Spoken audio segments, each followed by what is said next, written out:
Yeah, behold the infinite banana. That was my nickname, and can't do it.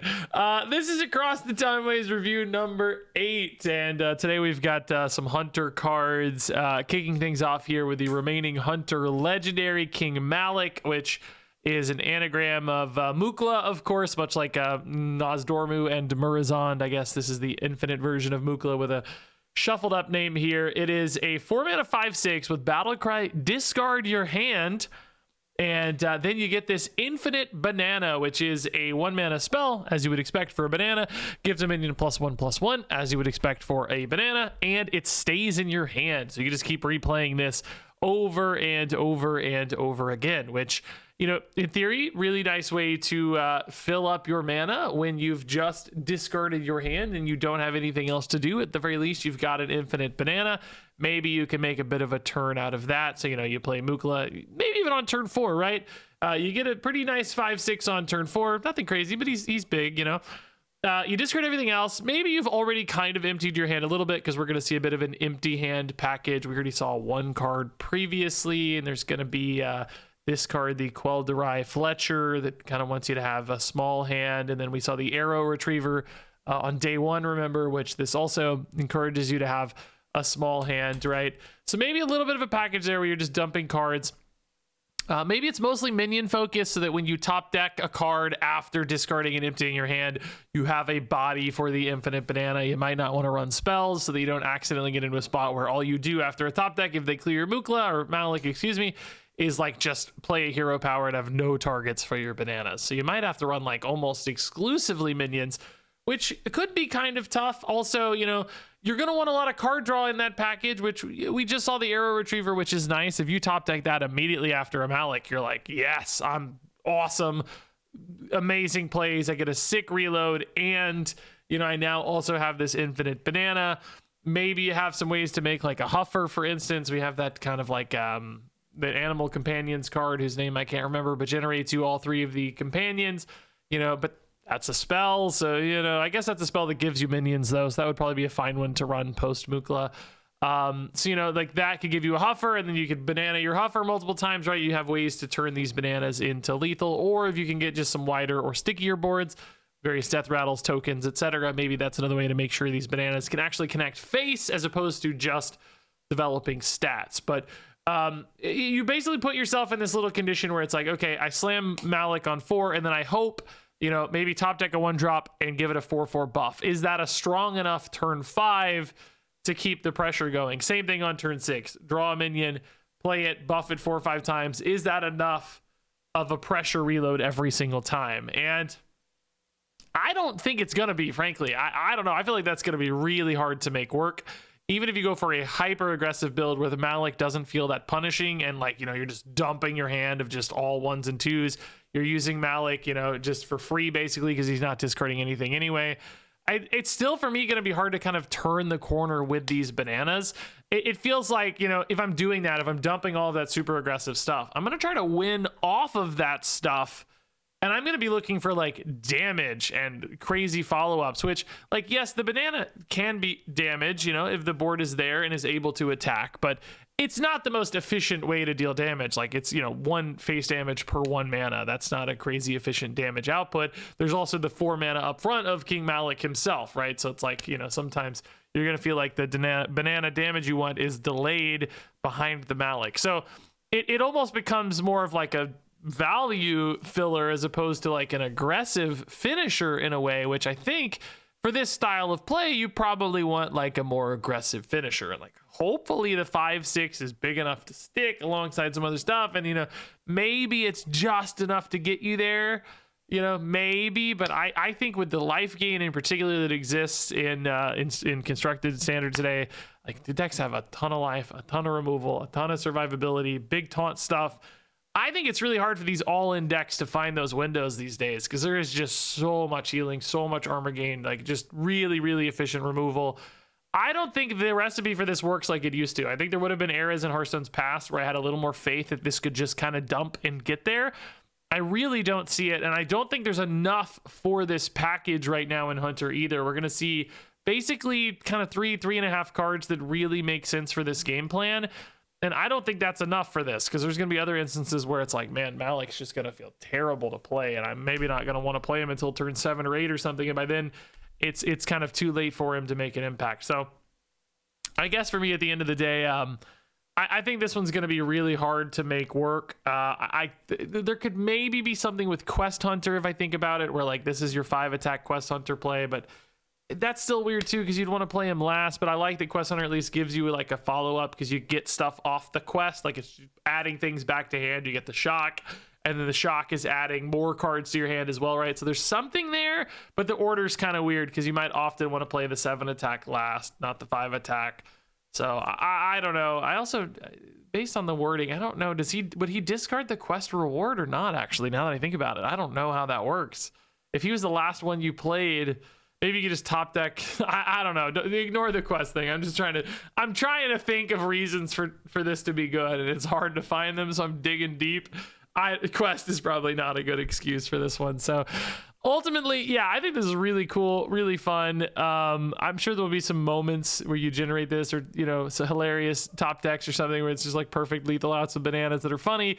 I just don't think the deck is going to get there. I just don't think it's compelling enough, and it doesn't really fit the model of Hearthstone these days. Maybe a slightly bigger window post-rotation or something for this, with less optimized decks or less survivability in general in the meta, but still gonna be a hard one to build around and a hard one to solve. So I think actually a fairly weak legendary. So next up is the Quel'Drai Fletcher. This is another one that does want you to have a smaller hand. It's a 1 mana 1/3. Your hero power costs 0 while your hand has 3 or less cards, which interestingly, I think this card's pretty great, because I don't think it's nearly as restrictive or like all in as King Malik, and I think you could run this outside of a King Malik deck actually rather successfully, particularly, you know, when you're not on coin. I guess if you just play this on turn 1, I think your hand is going to have 3 or less cards. So this is just kind of a 1/3 that gets you a free hero power that I think very often would survive into turn 2, and then also give you a hero power on turn 2, because you're probably going to be able to play another card on turn 2, assuming you're lower curve deck. You just play your 2-drop or whatever, and you might kind of just get like 4 damage for free out of this. And like theoretically, you could even extend beyond that. You know, like the opponent has a problem to solve here, and like 3 health's not hard to kill necessarily, but if they're doing other things, or if they want to play a 2/2 minion, you know, like this could just kind of stick around sometimes for like three turns and deal like 6 damage for a 1-drop, which if you're playing a more aggressive hunter deck, that's a lot of free damage. Basically that adds up to a lot. So I think it's kind of cool, and then, you know, you don't feel terrible about playing a 1/3 either. Just getting a body down early, it feels nice. Chip through some 1/1s or whatever. It's just like a really good way to start the game. Even with like coins, sometimes, you know, you'll be able to play the coin, drop 2 of these or something, drop this and another 1-drop, whatever, and still line up some good moments for it. It does become a card that falls off a fair bit, you know, as soon as turn 1 passes. Anytime you're playing this later, it's a little less exciting.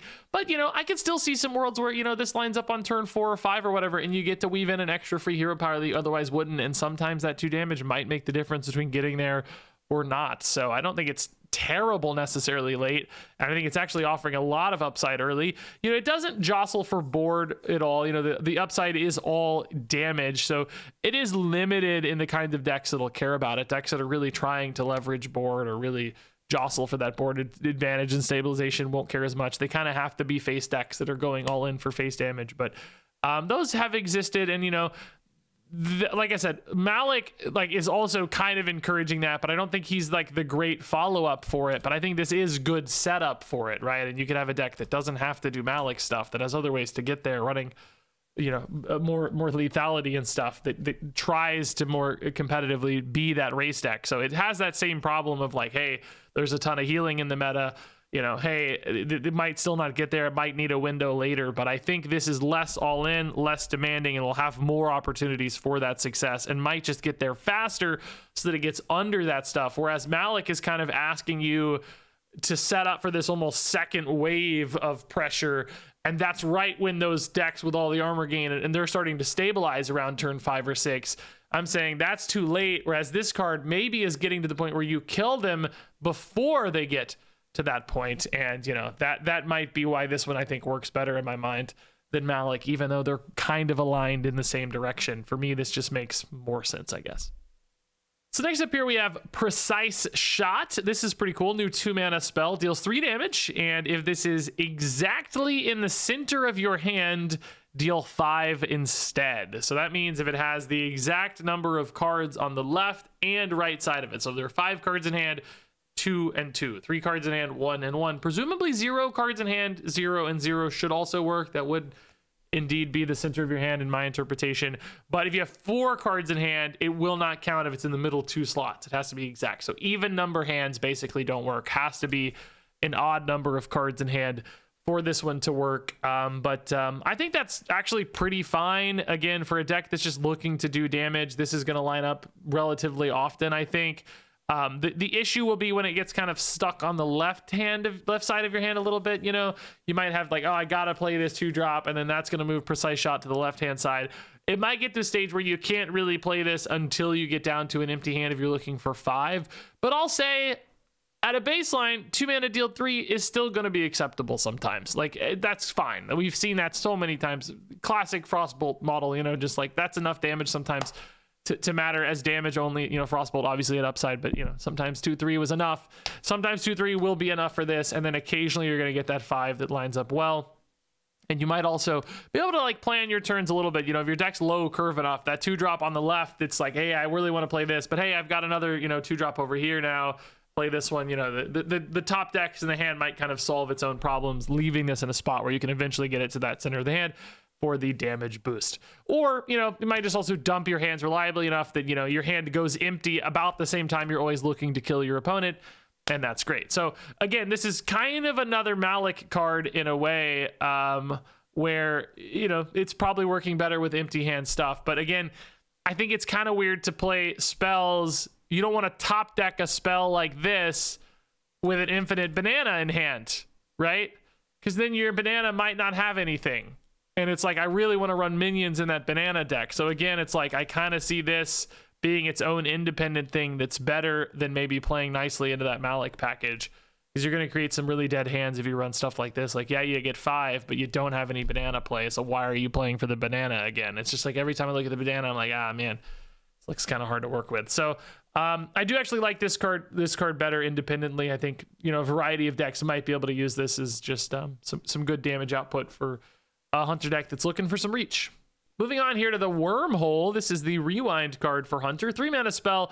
Summon a random 3-cost beast. It attacks a random enemy, which it can't go face, which I think always helps a little bit. But, you know, I think this is just going to be really hard to use, even with the Rewind aspect, because number one, 3-cost beast, like, it's a super wide pool of stuff, and the damage values aren't like reliably high enough that you are even going to maybe take reliable trades on turn 3. Like, you know, if you want to play this on 3, sometimes you're going to get like 1-attack beasts, you know, that just don't trade into anything well. If you look at the 3-drop beast stuff, you know, there's some with like good effects and stuff, but sometimes the trades are just going to feel terrible, right? Like, sometimes it's just not going to be a trade that's compelling for you. Here's a freaking 0-5, for instance, you know, like, man, that's tough. Some like solid 3-3s, I guess, that'll feel decent. 3-4 is probably even better. They might swing into a 3-3, but, you know, it's just like sometimes you're gonna get things you don't care about. I guess Sandmaw going face would be insane as a high roll, and the Rewind helps. Like, you know, you get a reroll if it totally sucks or fails, but you're still, there's so many variables that you can't really narrow in the Rewind much, because there might be 4 targets on board that you can attack, and then, you know, the pool of minions you're summoning is 30 or something, whatever it is, 20, 30. It's like, it's just so unreliable that Rewind doesn't really help. Like, it might avoid total disasters, but it's not like it's suddenly going to turn into a good result. So I just don't think the payoff here is worth it. And like, the face damage upside in this is not a nice return either, necessarily, if you've managed to keep your opponent's board empty or whatever. At the end of the day, I think this is just too inconsistent, and just maybe if this was like 2 mana and the you know, the minion upside was higher, I could see it, but at 3, it just feels way too fair to me and inconsistent. Next up here is the Ticking Time Bomb, a 2-mana 1/1 mech with Death Rattle, destroy a random enemy minion, which, man, this just seems really bad to me. So, like, you know, deadly shot on a body, I guess, but it's one where, like, your opponent often just has all the power and influence on this, particularly because it's just 1 health. Like, man, they just play out some 1/1s and then you trade a 1/1 into this, and it's like, okay, I've killed 2 1/1s with my ticking time bomb. Like, man, that sucks. It's like you're giving them the control.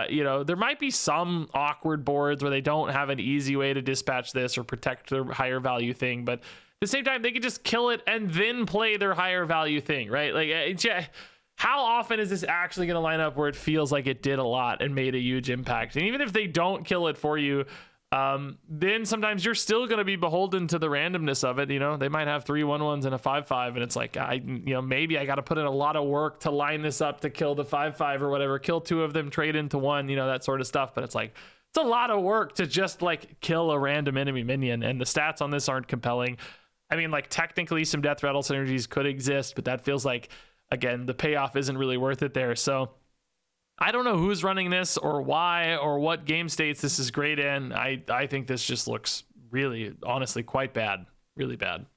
Next up is the Epoch Stalker, a 6-mana 3/4 beast with Rush and Elusive and Battle Cry. Summon a copy of this, which we have seen that be pretty deadly in some Hunter builds. We've had the hand buff Hunter package that found a lot of success in this recent meta with the little 3/4 bear guys. Here we go, the mythical rune bears, right? Where we hand buff these, and then they're just absolutely insanely huge and played down in the early to mid game, and just overwhelm and win. And that deck was nuts. Similar vibes, summoning a copy of a giant hand buff thing. I will say, like, Rush and Elusive are both pretty nice for that as well, because you get to take some immediate trades, and the Elusive potentially makes them very hard to remove.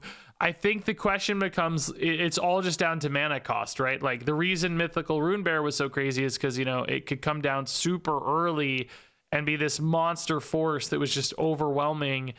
Is turn 6 too late for that with something like Epoch Stalker, particularly for, a deck and package that's maybe all in a little bit on the hand buff stuff, and it's kind of trying to narrow all those buffs into a single target like this, so therefore it doesn't necessarily always have a lot to do otherwise.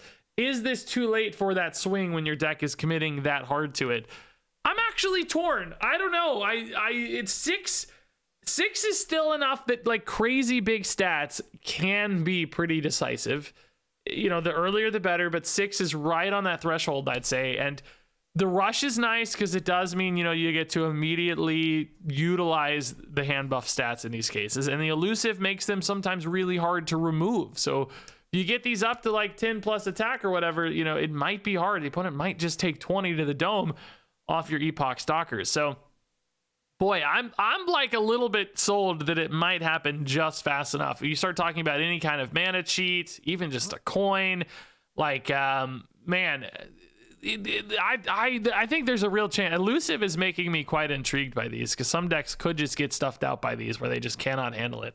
Now, the fact that they don't have taunt would be a little nerve-wracking because a minion deck might just ignore them in the face, but that's what the Rush is nice for. Like, you do get to clean up at least a little bit, so you're probably not under that much pressure either. So I'm kind of scared of these, actually. I think they're not quite as scary as Mythical Rune Bear stuff, but could still be a rather competitive force. That combination of keywords is pretty exciting when you talk about hand buff. So they might have a really small window before hand buff stuff starts rotating out and so on in the new year. But I'd keep an eye on it, because this is always a dangerous summon. A copy is always dangerous. Always ways to manipulate that in interesting ways. And these keywords too, like, something spicy is going on here. I think this has potential. All right, next up here we have another one of these locations through time, and it's another bad one, I think, much like yesterday's Priest one. Man, Past Silvermoon, 4 mana, 3 durability, deal 5 damage to a random enemy minion. That is pretty terrible. Let's be transparent. That's bad. Yeah, sometimes it hits the perfect 5/5 and it's okay. You're not mad about your turn. A lot of the times there's 3 or 4 things out and it hits the worst one, and it's like, man, I spent 4 mana to do basically nothing. Very little impact on the game. So you go on to the next stage, which is now going to be like turn 6 for present Silvermoon, because you got the downturn on your location. You go to turn 6, you now get to deal 5 damage to a random enemy minion again, but this time excess hits the enemy hero. The problem is, by turn 6, there might not really be that much excess. Because, there might be 6 6s out, 8 8s out already, and you may not even clear anything with your present Silver Moon. And then if you do hit a 1/1, it's like, okay, nice. I got some excess damage I'm pumped about, but I also maybe didn't clear anything remotely relevant. So I'm still not like using this as a nice swing on board. And it's like the kind of deck that cares about that face damage is not usually the kind of deck that cares about clearing up enemy minions all that much. Because if you care that much about a little bit of face damage, you're probably all in. You're an aggressive deck. You're not looking to spend your turn 4 to deal 5 damage to a random enemy minion, right? It's just completely incoherent within itself. And then your final stage, which I guess is now like turn 8, right? My God, that's future Silver Moon. Deal 5 damage to the lowest health enemy minion. Excess damage hits the enemy hero. So again, this one is like all about face damage, and it's, often gonna be 3-4 damage or whatever, because there's probably something small out if you're hitting it. But again, same problem. It's like, okay, if I care this much about face damage on turn 8, like, what's the likelihood for that damage to be remotely impactful? And now also the 5 damage is hitting something that's not remotely impactful. Or again, if there's some big singular thing out, it's like, well, I've barely chipped away at it. So I just don't understand the use case here. Like, you've got a bad control tool that's pivoting into a bad face damage tool. And it's just like, what deck wants those things at those times and at this big of a delay? And at this low of an impact? I'm not even sure this card is good at 2 mana. Maybe it's okay at 2 mana because it's just like enough damage at that stage, but like 4 mana is just not even, I don't even think we're close to where this needs to be. I think this is very, very bad at 4 mana. I don't see why anybody plays this at all. All right, next up here is Untimely Death. Secret, which we don't get too many secrets anymore, I feel like, in Hearthstone. Been a minute, maybe, since we've seen a secret. When was the last secret we saw? I don't remember any lately. Was there any in Unguro? No. Was there any in Emerald Dream? No. Great Dark Beyond? No. Perils in Paradise? No. Whizbang's Workshop had 1 secret for Hunter. Are you serious? Have we only had 1 secret in this entire standard format rotations, only had 1 new secret?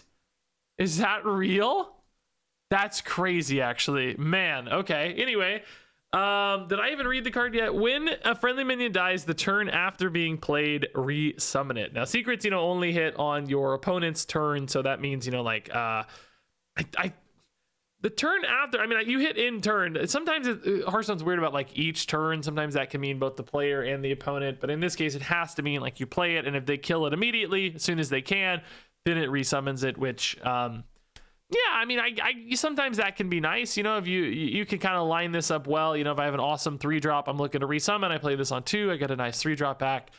Maybe it has a death rattle, some kind of upside I really care about. Or maybe late in the game, you have a big crazy thing. You play this on 6. You got a big 7-drop, etc.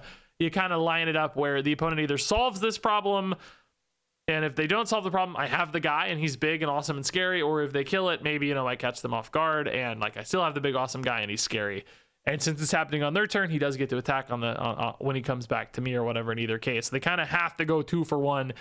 They have to kill it twice if they want to deal with this problem. There are some moments that's cool, but as is always the case with secrets, like they almost never get run as is. They have to have a reason to be run, right? They have to have some support, a bonus, some kind of additional upside. We don't currently see that, right? There's just no excuse to run secrets. And maybe we'll get some big secret dumps later. Are those going to have those kind of minions in the deck that make this worth it? Nah. I don't know. It doesn't seem crazy to me, but I will say sometimes it could be a 7-drop for 2 mana, which is crazy efficient. So there's something there. It's just going to have to be all about deck fit and context to make this one work, which is not going to be easy, but it is possible. And then just a reminder, we also saw Ranger General Sylvanas earlier. I like these cards, right? I think these are cool. Not necessarily extra synergies or anything with what we saw. Feels kind of standalone good. Could be in some of the more aggro-y stuff we talked about. Definitely some ways for minion-based aggro decks to utilize these, but no real bonuses or changes to how we see cards based on this, or changes to really how we see this either. So all that said, let's go ahead and rate these cards from 1 to 5 stars. King Malik is a 2-star card. Quell Darai Fletcher is a 4-star card. Precise Shot is a 4-star card. Wormhole is a 2-star card. Ticking Time Bomb is a 1-star card. Epoch Stalker is a 4-star card. Past Silver Moon is a 1-star card. Untimely Death is a 3-star card. And there you go. That is the Hunter set. I think some people might like Malik a little more than I do. Yeah, sure. I mean, maybe if I really think about like after rotation, maybe I could bump this up to 3 stars. I don't think that's crazy, but I don't know. The way Hearthstone's played these days, like there's so much value and so much resource generation, and it's usually free, and so many decks do it and benefit from it, that I think it's just going to be really hard for a deck to find success wanting to play from an empty hand when there's just so many ways to play successfully with full hands and more choices and more stuff to do and more damage. You know, it just feels like this is kind of in the wrong era a little bit for this sort of thing to work. But maybe particularly if some Infinite Banana synergies come out and do something weird or crazy, or some more charge minions show up, you know, there's possibilities for this. I just think that's going to be really unlikely. So I went ahead and gave it the 2 instead of the 3 for me, but I'd hear arguments. Anyway, share your thoughts on all these down below. Thanks much as always for watching, and until next time, game on.